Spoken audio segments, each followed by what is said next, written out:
Siat tong diduruk si kantor aing anjing. Nepal itu bisa menggerakkan, menjatuhkan. Kita belum seberapa dibanding Nepal. Nepal anggota DPR-nya dikejar sampai sungai, menterinya ditelanjangi. Kita masih belum seperti itu. Masih terjaga, masih teramankan. Tetapi itu adalah alarm sosial bagi kita. Mari kita rubah gaya kepemimpinan kita. Mari kita rubah gaya anggaran kita. Daripada anak-anak kelas menengah miskin kemudian menjadi sebuah gerakan sosial yang nanti memberontak pada negara. Sejak sekarang anggarannya segera alokasikan bagi mereka. Rubah perilaku mereka menjadi kelas menengah yang profesional ke depan. Revolusi sosial akan terjadi. Dilakukan oleh siapa? Anak-anak remaja, anak-anak SMA, anak-anak SMK menjadi kekuatan publik yang bisa membakar gedung DPR, membakar kantong gubernur. Kenapa? Mereka adalah kelompok anak-anak frustasi yang lepas dari kehidupannya. Mereka kecewa dan selama ini melampiaskan di jalan dalam tawuran. Dan ketika dikelola secara baik menjadi gerakan rakyat, mereka adalah kekuatan pemberani yang berani membakar gedung. Terlatih di jalanan. Dan itu terjadi di Indonesia. Dan itu terjadi kemarin. Saya tanyakan, kenapa gedung sate tidak jadi dibakar? Karena saya dekat dengan mereka.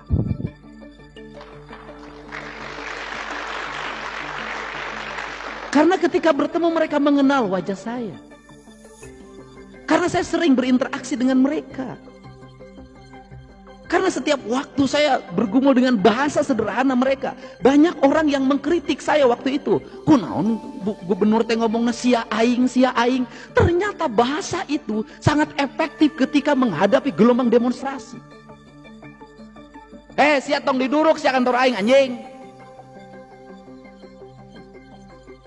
Bahasa itu adalah bahasa mereka.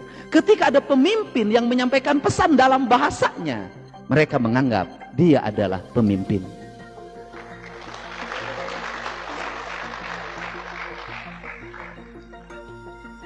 Dan barangkali baru terjadi sepanjang sejarah.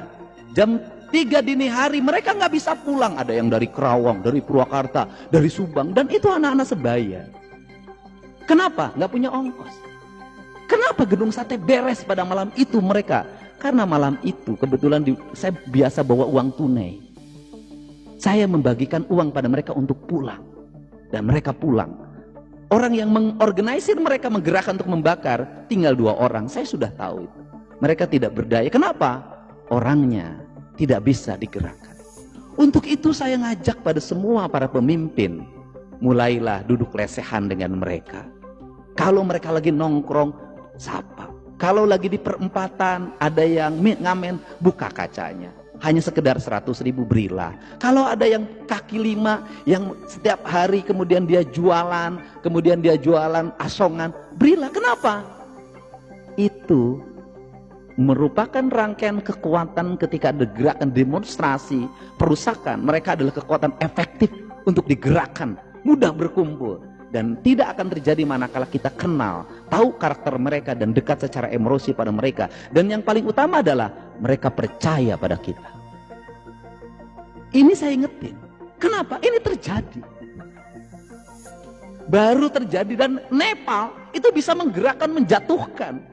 Kita belum seberapa dibanding Nepal. Nepal anggota DPR-nya dikejar sampai sungai, menterinya ditelanjangi. Kita masih belum seperti itu.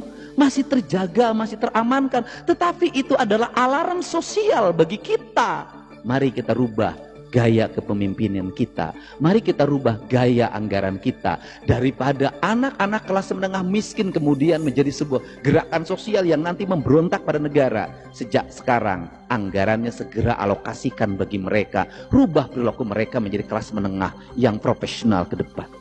Maka penting dibangun sekolah manajer, maka penting dibangun sekolah rakyat, maka penting dibangun sekolah taruna Nusantara. Penting agar apa? Agar orang-orang miskin bisa duduk di tempat-tempat yang terhormat dan setara. Itu konsepsinya. Nah, untuk itu maka dalam konsepsi ini saya nanti mengajak mulai perubahan ini, Pak Bupati, mudah-mudahan nanti Kerawang bisa memulai. Provinsi Jawa Barat mengambil keputusan untuk melindungi seluruh rakyat yang bukan ASN, yang bukan karyawan perusahaan, yang bukan TNI, yang bukan Polri untuk mendapat asuransi jaminan ketenagakerjaan. Agar ketika sakit dia diobati, yang nunggu di rumah sakit membiayai sehingga tidak menjadi krisis sosial. Maka nanti dibagi dua, provinsi setengahnya, kabupaten setengahnya, dan saya mendapat informasi pemerintah pusat juga akan melakukan hal yang sama walaupun terbatas. Ini bisa kolaboratif. Kenapa? Rakyat terlindungi. Nah, seluruh rangkaian itu harus kita lakukan dengan kecermatan dan membaca anggaran secara cermat. Untuk apa? Membangun keadilan semesta.